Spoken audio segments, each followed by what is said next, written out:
యజ్ఞయాగాలు. సంహిత అనేది కేవలము మంత్ర విభాగము అని, అలాగే బ్రాహ్మణము అనేది ఆ సంహితకి వివరణ. యజ్ఞయాగాది క్రతువులు ఏ రకంగా చేయాలి అనే వివరణ ఇచ్చినటువంటి భాగాన్ని బ్రాహ్మణము అని అంటారు. ఈ విషయాలు మనం గతంలో చెప్పుకున్నాం.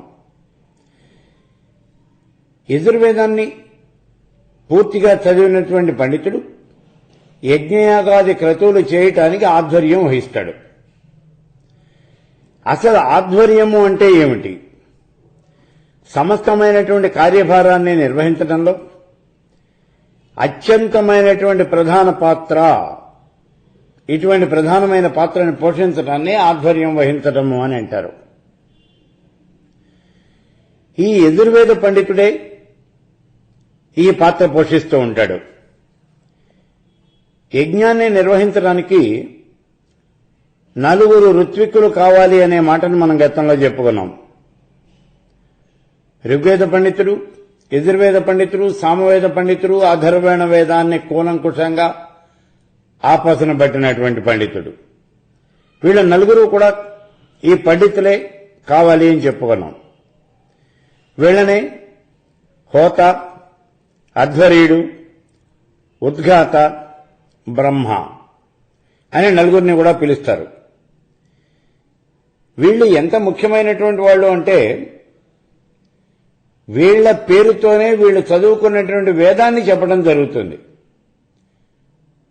చూడండి వీళ్ళకి ఎంత ప్రాముఖ్యత అనేది ఉన్నదో.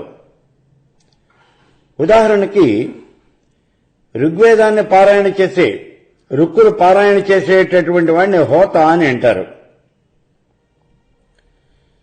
అతడు చదివే వేదాన్ని అంటే ఆ ఋగ్వేదాన్ని అతని పేరుతోనే పిలుస్తారు.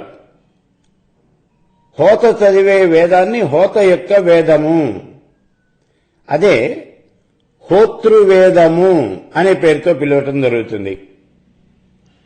అలాగే యజుర్వేద పండితుడు అధ్వర్యుడు. ఈ యజుర్వేదాన్ని అతని పేరుతోనే అధ్వర్యువేదము అని పిలుస్తారు. సామవేదాన్ని గానం చేసే పండితుడు ఉద్ఘాత. అతడి పేరుతోనే ఆ వేదం ఉద్ఘాతృవేదము అని చెప్పబడుతుంది. ఇక 4వది అథర్వణ వేదం.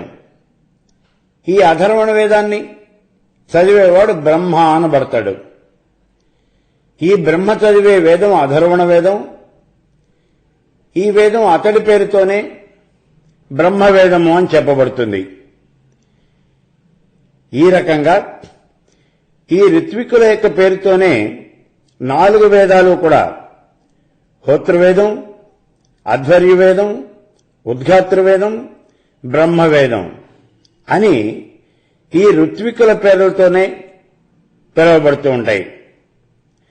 దీనివల్ల ఇక్కడ మనకి తెలిసేది ఏమిటి అంటే ఈ యజ్ఞయాగాది క్రతువులు, వాటి యొక్క స్వరూపాలు, స్వభావాలు, అవి చేసినందువల్ల మనకు వచ్చే ఫలితము ఇవన్నీ కూడా యజుర్వేదంలోనే చెప్పబడ్డాయి. అది కూడా కృష్ణ యజుర్వేదంలోనే చెప్పబడ్డాయి. ఈ విషయాలన్నీ కృష్ణ యజుర్వేదంలో చెప్పినట్టుగా ఇంత వివరంగా ఇంకెక్కడా కూడా చెప్పబడ్డా. సంహితలో ఏం చెప్పారు అంటే యజ్ఞం చేసేప్పుడు మనం పఠించవలసినటువంటి మంత్రాలు, వాటి యొక్క వివరాలు అన్నీ కూడా చెప్పారు. మరి బ్రాహ్మణాల్లో ఆ మంత్రాల యొక్క వినియోగము అనేది చెప్పారు. యజ్ఞం చేసే విధానము అనేది చెప్పారు. అనుష్ఠాన క్రమము అనేది చెప్పారు. ఈ రకంగా సంహితకి బ్రాహ్మణానికి రెండింటికి సంబంధము అనేది ఉంది. కానీ ఇక్కడ ప్రత్యేకంగా కృష్ణ యజుర్వేదము, కృష్ణ అంటే మలినమైనటువంటి, నల్లనైనటువంటి, అది అర్థం. ఈ కృష్ణ యజుర్వేదంలో ప్రత్యేకమైనటువంటి లక్షణం ఏమిటి అంటే సంహిత, బ్రాహ్మణము 2 కూడా కలిసే ఉంటున్నాయి. ఈ విషయాన్ని కూడా మనం గతంలో చెప్పుకున్నాం. మంత్ర విభాగంలోనే ఆ మంత్రాలు ఎలా వినియోగించాలి అనేవి కూడా కొన్ని విషయాలు చెప్పారు. అలాగే బ్రాహ్మణ విభాగంలోకి వచ్చేటప్పటికి కొన్ని మంత్రాలు కూడా చెప్పబడుతూ ఉన్నాయి. అంటే సంహితలో కొన్ని బ్రాహ్మణాలు ఉన్నాయి, బ్రాహ్మణంలో కొన్ని సంహిత మంత్రాలు ఉన్నాయి. ఇలా ఈ సంహిత బ్రాహ్మణము ఈ రెండు కూడా కలగాపులంగా ఉన్నాయి. ఈ కారణం చేతనే ఈ వేదానికి కృష్ణ యజుర్వేదము అనే పేరు కూడా వచ్చింది. ఈ మాట కూడా గతంలో మనం చెప్పుకున్నాం. ఇక ఈ యజ్ఞము అనేది అనేక రకాలైనటువంటి పనులు చేస్తే గానీ పూర్తి కానటువంటిది, చాలా పెద్దదైనటువంటి కార్యక్రమం. చూడండి, ఇప్పుడు మనం కూడా సాధారణంగా ఏదైనా ఒక బృహత్తరమైనటువంటి కార్యాన్ని కనుక పూర్తి చేశాము అంటే వెంటనే మనం అనే మాట ఒకటి ఉంది, అమ్మ ఒక యజ్ఞం పూర్తయింది అంటాం. అంటే యజ్ఞము అనేది అంత బృహత్తరమైనటువంటి కార్యక్రమము, అది ఇక్కడ అర్థం. యజ్ఞం చేయటం అంటే సామాన్యమైనటువంటి విషయం కాదు. అనేకమైనటువంటి విషయాలు, ఏ సమయంలో ఏ పని జరగాలో ఆ సమయంలో ఆ పని జరగాలి. ఇలా జరగాలి అంటే అనేక మంది సహాయ సహకారాలు అందించాలి. అందుకే యజ్ఞం చేసేవాళ్లు వేరు, ఋత్విక్కులు వేరు, వాటికి కావలసిన పదార్థాలన్నీ కూడా ఎప్పటికప్పుడు అందించేవాళ్లు వేరు. ఇలా అనేక మంది ఉంటారు. వీళ్ళందరూ లేకపోతే అసలు ఈ యజ్ఞ యాగాలు పూర్తి చేయడం అనేది కూడా చాలా కష్టం అవుతుంది. ఎందుకంటే ఇక్కడ ఏ చిన్న లోపం కూడా జరగకూడదు. అలా ఈ యజ్ఞాన్ని పూర్తి చేయాలి. మరి ఈ కార్యక్రమం అంతా ఎలా చేయాలి అనే విషయాన్ని ఈ యజుర్వేద బ్రాహ్మణాల్లో పూర్తిగా వివరించి చెప్పడం జరిగింది. దీంట్లో ఎన్నో రకాలైనటువంటి నియమాలు, నిష్టలు, నిర్దేశాలు, ఇవన్నీ ఇలాగే జరగాలి. ఎందుకు జరగాలి? ఎందుకు జరగాలి అంటే ప్రతి దానికి కూడా వివరణ ఇవ్వటం అనేది చాలా కష్టం. కాబట్టి వేదంలో చెప్పినటువంటి విషయాలు చెప్పినట్టుగా మనం చేయాలి అంతే. వేదం ఇలా చేయమని చెప్పింది, అలా చేయటమే, అలా నిర్దేశించింది మనని. ఎందుకు ఏమిటి అనే ప్రశ్నలు కూడా మనం వేయటం అనవసరం. ఇక్కడ ఒక చిన్న ఉదాహరణ చూడండి. ఏ పని ఎప్పుడు ఎలా చేయాలి అనే విషయం కూడా వేదం చెప్పింది. ఈ బ్రాహ్మణంలో చెప్తూ ఉన్నాడు, పురోడాశాన్ని తయారు చేయండి అన్నాడు. పురోడాశము అంటే బియ్యం గాని లేదా గోధుమలు గాని వీటిని పిండిగా తయారు చేసి ఆ పిండితో తయారు చేసే ఒక పదార్థం, ఒక రొట్టె లాంటిది, చలిమిడి లాంటిది, దాన్ని మనం తయారు చేయాలి. ఈ పురోడాశం తయారు చేయాలంటే ముందు బియ్యం పిండి కావాలి. బియ్యం పిండి కావాలి అంటే ముందుగా బియ్యం కావాలి. మన దగ్గర ధాన్యం ఉన్నాయి, వడ్లు ఉన్నాయి. ఈ వడ్ల నుంచి బియ్యం తీసుకోవాలి. అంటే వడ్ల మీద ఉన్నటువంటి పొల్లంతా ఒలిచేయాలి. ఈ పొల్లు ఎలా తీయాలి?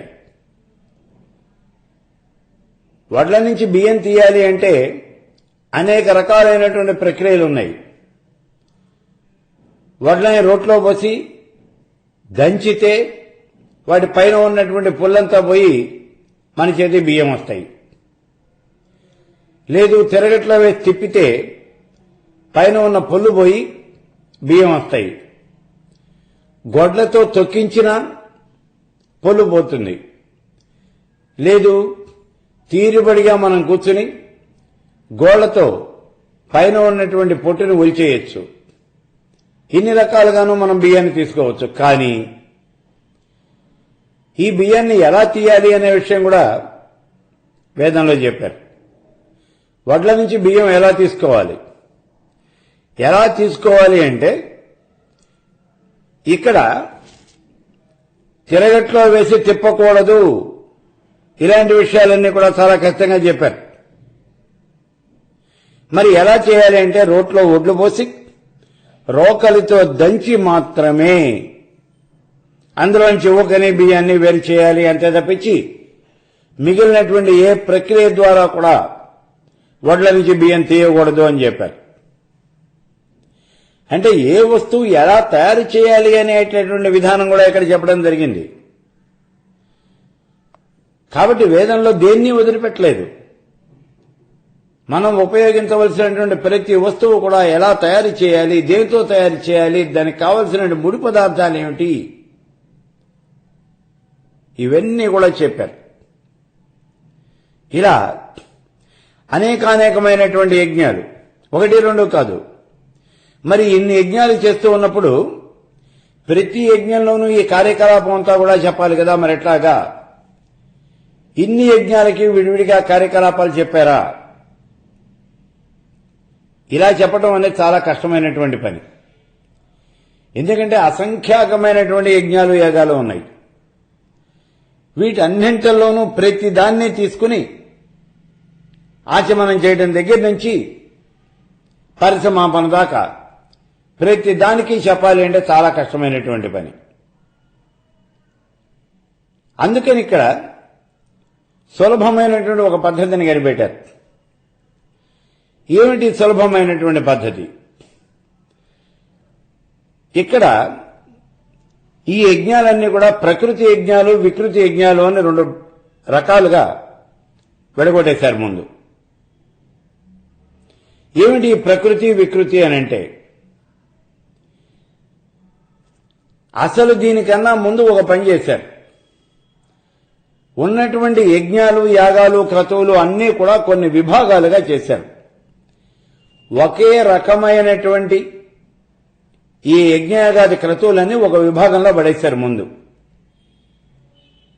ఒకే విధమైనటువంటి యజ్ఞయాగాలన్నీ కూడా ఒక విభాగంలో పెట్టేశారు. ఇలా పెట్టేసిన తర్వాత ఇప్పుడేం చేశారో చూడండి. ఒక విభాగంలో ఉదాహరణకు ఒక 10 ఉన్నాయి. ఈ యజ్ఞాలు గాని, యాగాలు గాని ఇవన్నీ కూడా ఒక 10 ఉన్నాయి. ఈ 10 ప్రకృతి వికృతి అని విడగొట్టారు. ఇందులో ముఖ్యమైనటువంటిది ఏదో ఒకదాన్ని తీసుకుని ఇది ప్రకృతి యాగము అన్నారు. మిగిలినవన్నీ కూడా వికృతి యాగాలు అన్నారు. ప్రకృతి యాగం అంటే ఏమిటి, వికృతి యాగం అంటే ఏమిటి? ఈ ప్రకృతి యాగంలో అసలు ఈ యాగం ఏం చేయాలి, ఎలా చేయాలి అనేటటువంటి విషయాన్ని కూలంకుషంగా ఇందాక మనం చెప్పుకున్నట్టుగా ఆచమనం చేయటం దగ్గర నుంచి ఆశీర్వచనం దాకా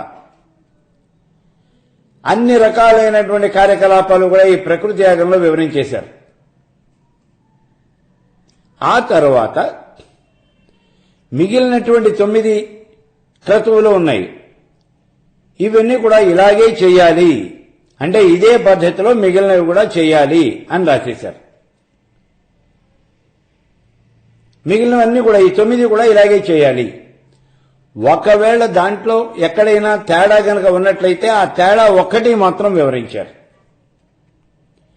ప్రత్యేకమైనటువంటి విశేషం ఏమైనా ఉంటే ఆ విశేషాన్ని వివరించారు. మిగిలినవన్నీ కూడా అలాగే చేసేయాలి అని ఒక నియమాన్ని ఏర్పాటు చేసేశారు. ఇలా అన్ని విభాగాల్లోనూ కూడా ఒక ప్రకృతి యాగం, మిగిలినవన్నీ కూడా వికృతి యాగాలు. అంటే మీకు ఈ విషయం సమగ్రంగా అర్థమైందనే నేను అనుకుంటాను. ఇక్కడ ఒక చిన్న ఉదాహరణ చెప్తాను చూడండి. ఏదైనా సరే ఒక హోమం మనం చేయాలి అన్నప్పుడు ఆ హోమం ఎలా చేయాలి అనేటటువంటి విషయాన్ని ముందు మనం నేర్చుకోవాలి. అది ప్రకృతి కర్మ అవుతుంది. హోమం ఎలా చేయాలి? ఈ హోమం చేయటానికి యజుర్వేదం ప్రకారం అయినట్లయితే చతుష్పాత్ర ప్రయోగం, చతుష్పాత్ర ప్రయోగం లేదా షట్పాత్ర ప్రయోగం అని 2 రకాలైనటువంటి ప్రయోగాలు ఉన్నాయి. ఇందులో ఏ పద్ధతి ప్రకారమైనా సరే ఈ హోమాన్ని చేయొచ్చు. సామాన్యంగా ఈ హోమాలన్నీ కూడా షట్పాత్ర ప్రయోగంలోనే చేస్తూ ఉంటారు. ఆర్థికంలో మనం చేసేటువంటి అగ్నిహోత్రం ఉన్నది అది చతుష్పాత్ర ప్రయోగం. ఇక్కడ చూడండి, ముందు ఈ విధానం గనక తెలుసుకున్నట్లయితే ఏ రకమైనటువంటి హోమం చేయాలన్నప్పటికీ కూడా ఇదే విధానము అంతే. ఇక మనం పూజా విధానం నేర్చుకోవాలి అనుకోండి, ముందుగా గణపతి పూజని నేర్పుతారు మనకి. పూజా విధానం నేర్చుకోవాలి అంటే గణపతి పూజ దీన్ని నేర్పుతారు. ఆచమనం చేయటం దగ్గర నుంచి దేవుడికి హారతి ఇవ్వటం, మంత్రపుష్పం చెప్పడం దాకా అంతా మనం పూర్తిగా నేర్చేసుకుంటాం. ఇప్పుడు ఏ దేవత యొక్క పూజా విధానం అయినా ఇలాగే నడుస్తుంది అంటే, ఏ దేవతకైనా సరే ఇలా షోడశోపచార పూజే ఇలాగే నడుస్తుంది, విధి విధానం అంతా ఇలాగే ఉంటుంది. మంత్రాలు మారవా? ఏమీ మారవు. ఇప్పుడు మనం అమ్మవారి యొక్క పూజ చేయాలి అనుకోండి, ఇక్కడ వినాయకుడి యొక్క ధ్యాన శ్లోకం తీసి అమ్మవారి యొక్క ధ్యాన శ్లోకం పెట్టుకుంటాము. వినాయకుడి యొక్క అష్టోత్తరం లేదా సహస్రనామాలు తీసేసి అమ్మవారి యొక్క అష్టోత్తరము లేదా సహస్రనామాలు చెప్పడం జరుగుతుంది. అలాగే చివరలో ఈ మొత్తాన్ని నేను వినాయకుడికి సమర్పణ చేస్తూ ఉన్నాను అనే మంత్రానికి బదులుగా మనం ఏ దేవతనైతే పూజిస్తున్నామో ఆ దేవత పేరు చెప్పి ఆ దేవతకి సమర్పణ చేస్తున్నాము అని అంటాం. అంతే. మిగిలినవన్నీ యథావిధిగా అలాగే జరుగుతాయి. అందుకని ఈ మొట్టమొదటిలో మనం చెప్పేటటువంటి ఈ విధి విధానం అంతా చెప్పేదాన్నేమో ప్రకృతి యాగం అని అంటారు, మిగిలినవన్నీ కూడా వికృతి యాగాలు అని అంటారు. అదే పద్ధతిలో అదే క్రమంలో మిగిలినటువంటి యాగాలన్నీ కూడా చేయాలి అనే విషయాన్ని ఇక్కడ చెప్పేశారు. ఇలా యజ్ఞయాగాది క్రతువుల యొక్క నిర్వహణ అనేది పూర్తిగా చెప్పడం జరిగింది. అయితే ఇంత వ్యయప్రయాసాలకు వచ్చి ఇంత కష్టం పడి ఈ యజ్ఞం చేస్తే ఫలితం ఏమిటి? అసలు ఇదే ఇక్కడ ఉన్నటువంటి ప్రశ్న.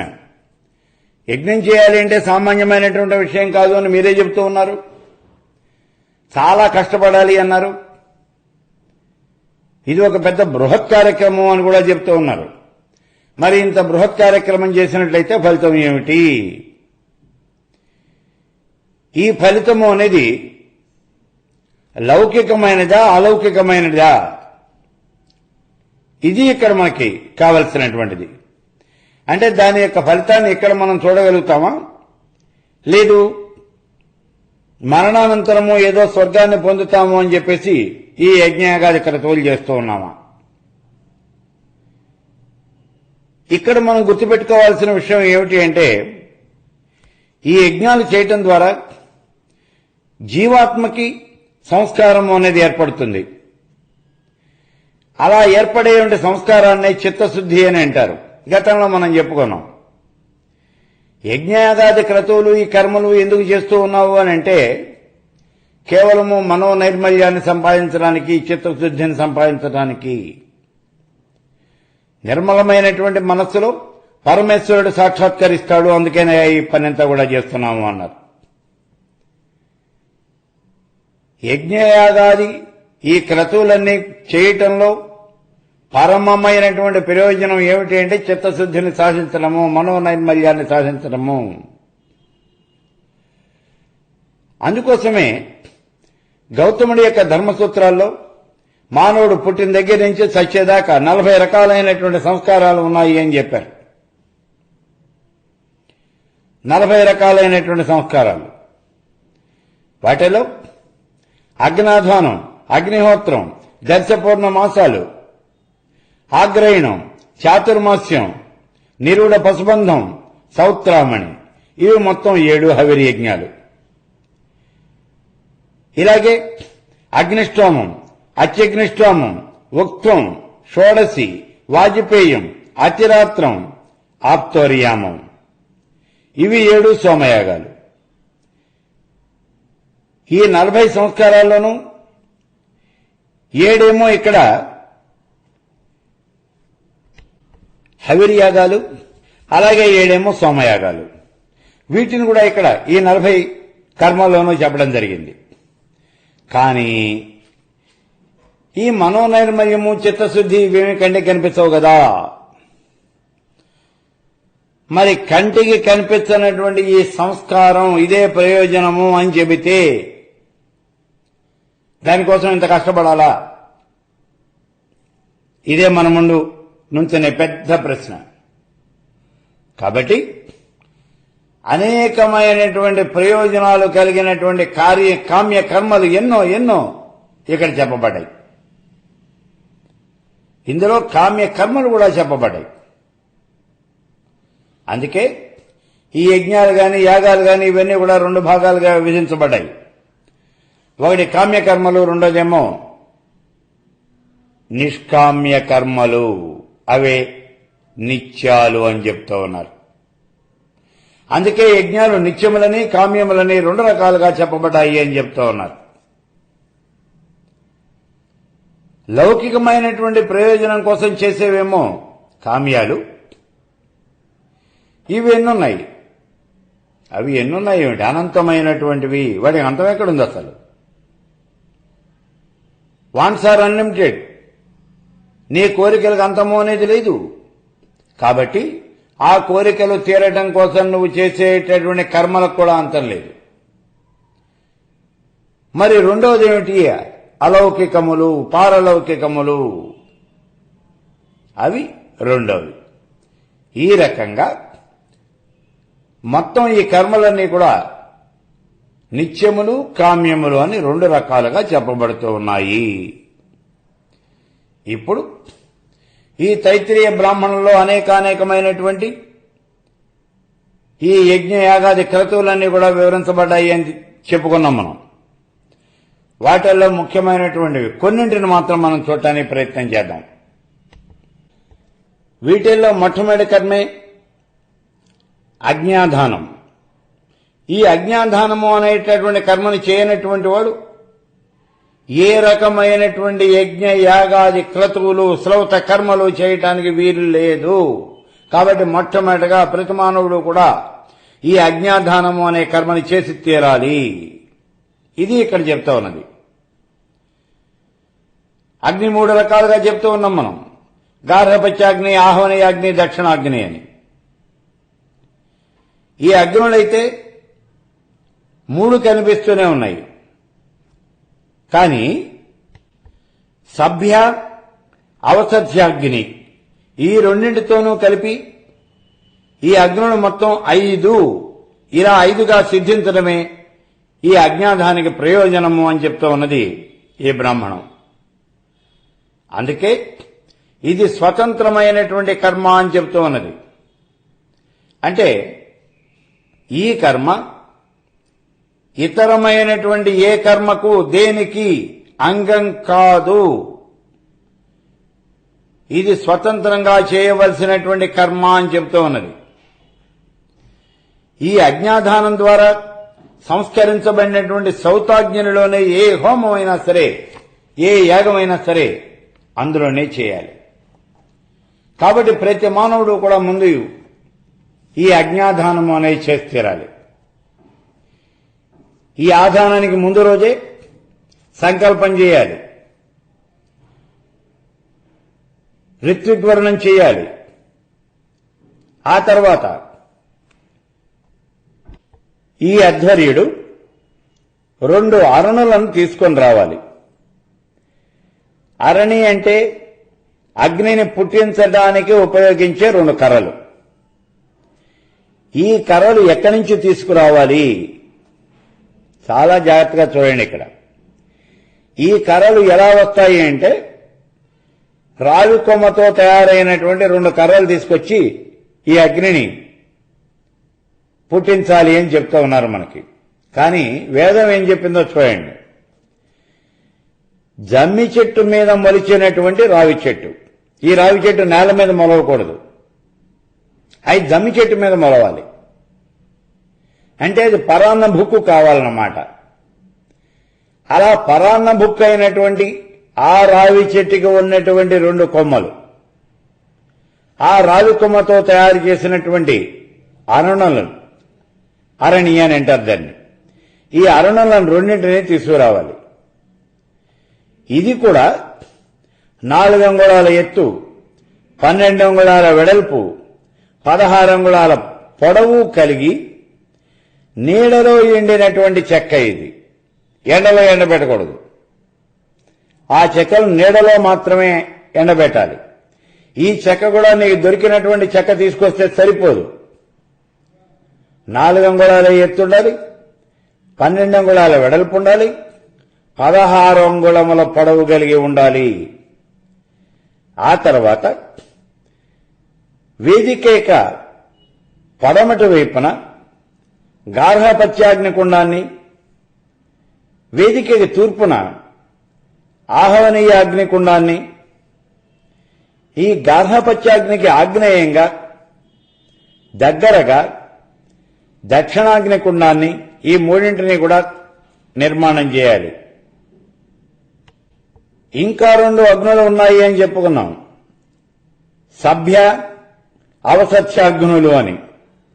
ఈ రెండింటిని కూడా ఆధానం చేయాలి అనుకున్నట్లయితే ఈ ఆహవనీయాగ్ని కుండానికి తూర్పుగా వరుసగా ఆ 2 కుండాలు కూడా ఏర్పాటు చేయాలి. వీటిల్లో కూడా మళ్ళీ ఈ గార్హపత్య అగ్నికుండము అనేది గుండ్రంగా ఉండాలి. ఆహవనీయ అగ్నికుండము అనేది చతురస్రంగా ఉండాలి. దక్షిణాగ్నికుండం అర్ధచంద్రాకారంగా ఉండాలి.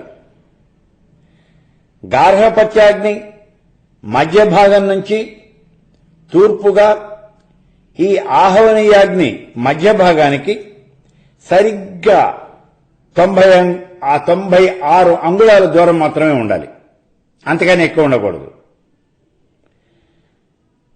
గార్హపత్యాగ్ని యొక్క మధ్య నుంచి తూర్పు వైపుగా ఆహవనీయాగ్ని యొక్క మధ్య భాగానికి, అంటే ఈ రెండింటికి మధ్యలో ఉన్నటువంటి దూరం సెంటర్ టు సెంటర్ 96 అంగుళాలు మాత్రమే ఉండాలి, అంతకన్నా ఎక్కువ ఉండకూడదు.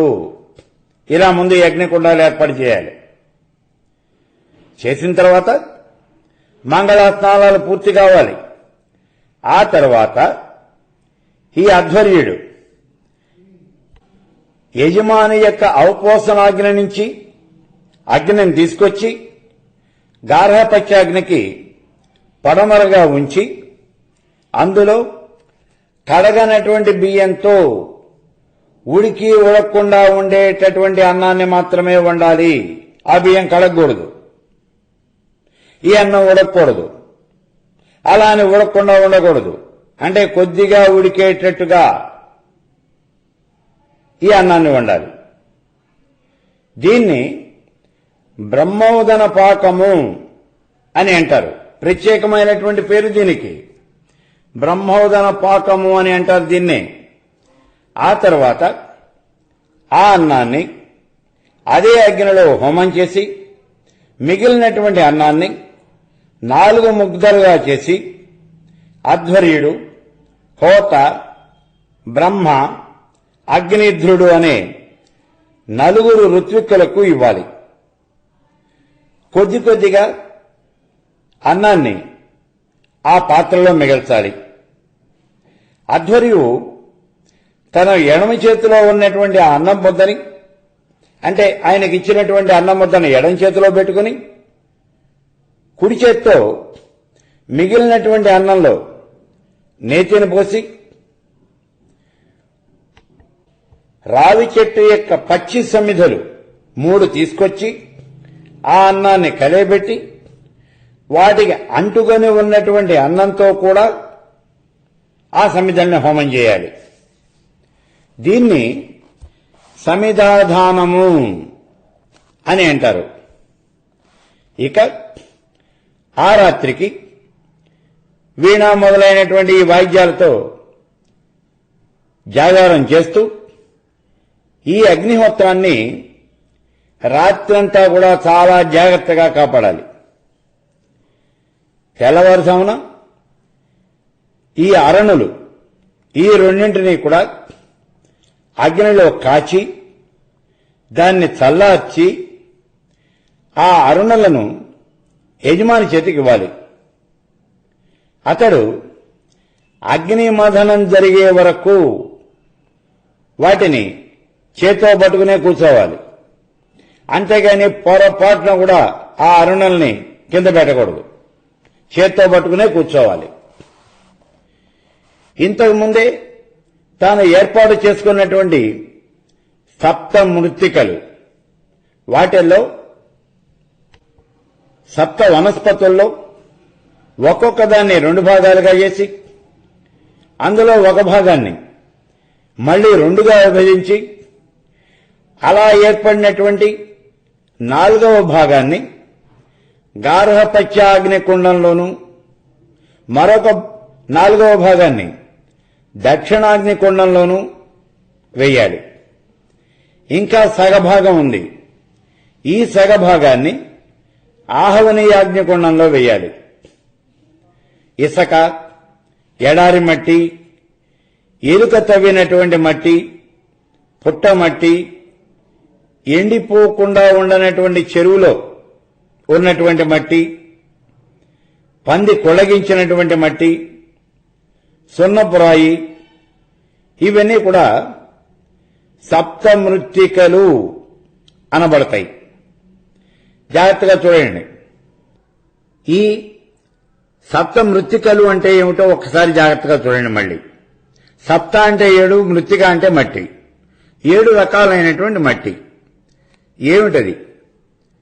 ఒకటి ఇసక, రెండోది ఎడారిలో ఉండే మట్టి, మూడోది ఇళ్లల్లో బొరియలు తవ్వినప్పుడు ఎలుకలు తవ్వి తీసినటువంటి మట్టి, నాలుగోది పుట్టమట్టి, ఐదోది ఎండనటువంటి చెరువులో తీసిన మట్టి, ఆరవది నేలని పంది కొల్లగించినప్పుడు వచ్చినటువంటి మట్టి, ఇక 7వది సున్నప్రాయి. ఈ 7ంటిని కూడా సప్తమృత్తికలు అని అంటారు. అలాగే మనం ఇంకో మాట కూడా చెప్పుకున్నాం, సప్త వనస్పతులు అని. ఇవేమిటి? రావి చెక్క, ఉదంబరం అంటే ఉడంబర చెక్క అని అంటాం మనం, మోదుగ చెక్క, జమ్మి చెక్క, వికంకతపు చెక్క. పిడుగు పడినప్పుడు ఆ పిడుగు ఒక చెట్టు మీద పడి ఆ చెట్టు కాస్త చచ్చిపోతుంది. అలా పిడుగుపడి చచ్చిపోయినటువంటి చెట్టు యొక్క చెక్క తామరాకు. ఈ 7ంటిని కూడా సప్త వనస్పతులు అని అంటారు. చూడండి, రావి చెక్క, రెండోది ఉడుంబరం, మూడవది మోదుగ, నాలుగవది జమ్మి, ఐదోది వికంకతపు చెక్క, ఆరోది పిడుగుబడి చచ్చినటువంటి చెట్టు యొక్క చెక్క, 7వది తామరాకు. వీటిని సప్త వనస్పతులు అని పిలుస్తారు. ఈ సప్త వనస్పతులు సప్త మృత్తికలు, వీటిని తీసుకొచ్చాం మనం. వీటి మీద బంగారాన్ని వేయాలి. ఆ తర్వాత ఇంతకు ముందు చల్లార్చినటువంటి అగ్ని మీద ఉన్నటువంటి బూడిద, ఆ బూడిదని కాస్త తోసేసి దాని మీద ఈ అరుణలను పెట్టి తెల్లని గుర్రాన్ని ఎదురుగా కట్టేసి అగ్ని కోసం ఇప్పుడు ఈ అరణి మథనము అనేది చేయాలి.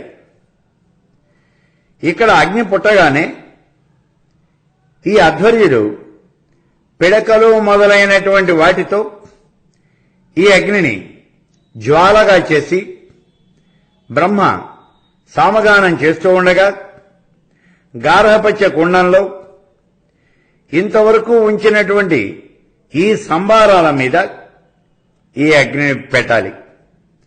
ఇది గార్హపత్యాగ్నిధానము అని అంటారు.